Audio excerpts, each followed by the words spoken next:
Boa tarde, pessoal. Vamos iniciar aí nosso laboratório 11, que trata de sistemas com mais de um domínio de clock. Tá? Então,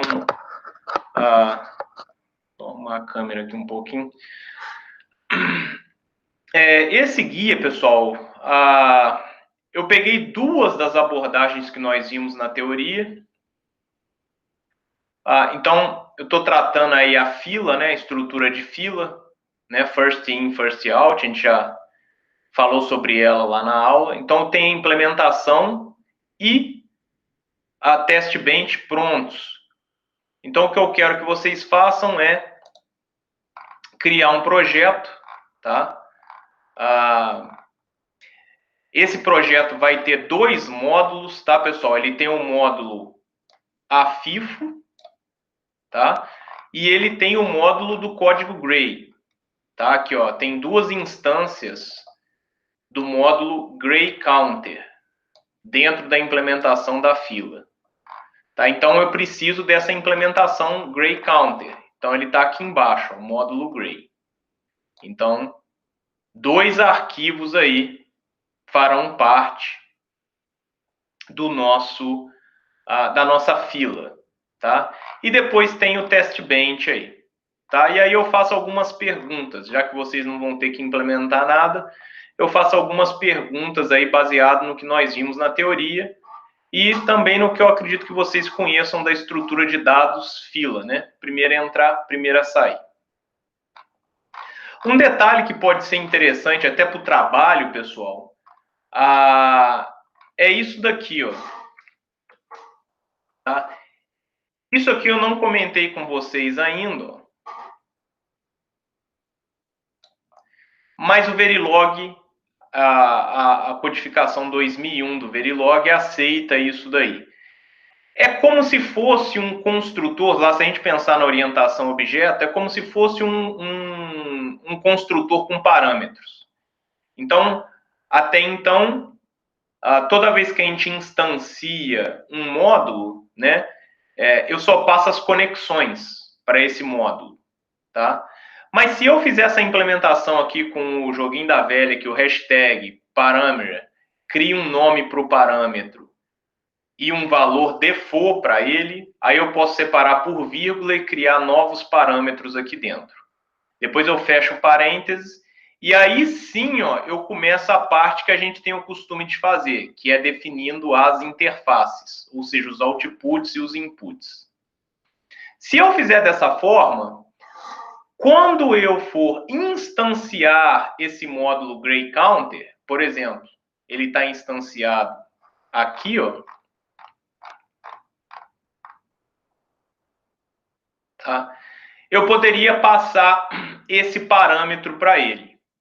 Então, eu poderia passar um número. Pode ser tanto pela ordem quanto pelos nomes, igual aqui, ó. Tá? Então, aqui eu só estou passando as conexões, mas eu poderia passar os parâmetros. Tá? E esses parâmetros, eles se sobressairiam ao 4. Então, o 4 aqui é o parâmetro default. Se eu não passar nada de parâmetro, o módulo Gray Counter será instanciado com o parâmetro counterRedif igual a 4. Mas se na hora de instanciá-lo eu passar um parâmetro diferente, ele vai assumir esse parâmetro diferente. Tá? Então é bastante interessante a gente implementar assim, para a gente ter maior reusabilidade do código. Tá? Não sei se vocês já estão fazendo o trabalho, mas lá no trabalho nós temos diversos registros, né? É interessante que vocês implementem o registro, o módulo registro,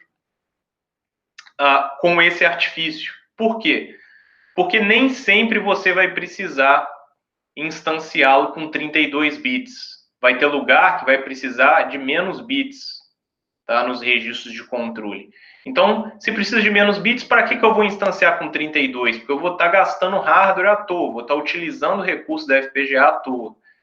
Então, eu tenho uma implementação só, mas na hora que eu instancio, eu passo o número de bits que eu quero que aquele registro tenha, ou que aquele circuito tenha.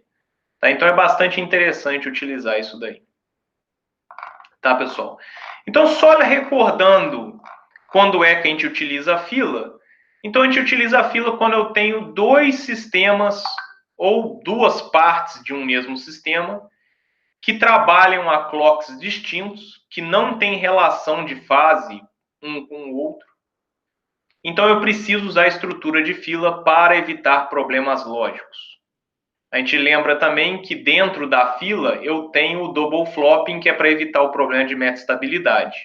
Só que o double flopping ele não elimina o problema lógico, tá? Ele só elimina o problema da metastabilidade, ou pelo menos aumenta o MTBF, como a gente viu. Eliminar o problema de metastabilidade também é muito difícil.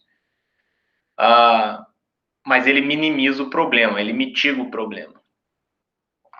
Então, tá tudo prontinho aí, eu faço 3 perguntas para ver se vocês estão entendendo aí a estrutura da fila. E outra coisa que eu faço é o double flopping. Aí sim eu peço para que vocês implementem o double flopping. Então é só olhar lá na minha apresentação, lá tem a implementação do double flopping.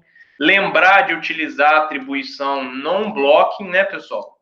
Atribuição non-blocking, porque senão ele vai eliminar, né, a ferramenta, o motor de síntese vai eliminar um desses registros aí, tá? E aí façam um teste benchzinho e testem. Na simulação, a gente não consegue verificar metastabilidade. Então, aquele problema lá, por exemplo, eu tenho nível lógico 0 aqui e nível lógico 1 aqui, né? Então, vamos supor que eu tenho uma informação em 0, ela vai para o nível lógico 1. Quando eu tenho a metastabilidade, isso não acontece. Então, por exemplo, do nível lógico 0 para o nível lógico 1, eu teria alguma coisa ficando no meio do caminho, né?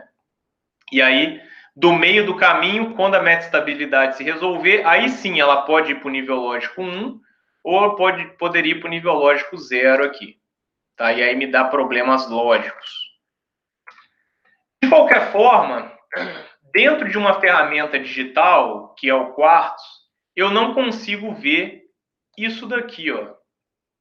Eu só consigo ver lá 0 ou 1. Eu não consigo ver entre 0 e 1. Então, isso eu só conseguiria ver em simulações de circuito elétrico mesmo, por exemplo, no SPICE. Então, aí eu conseguiria ver isso daqui no SPICE. Tá?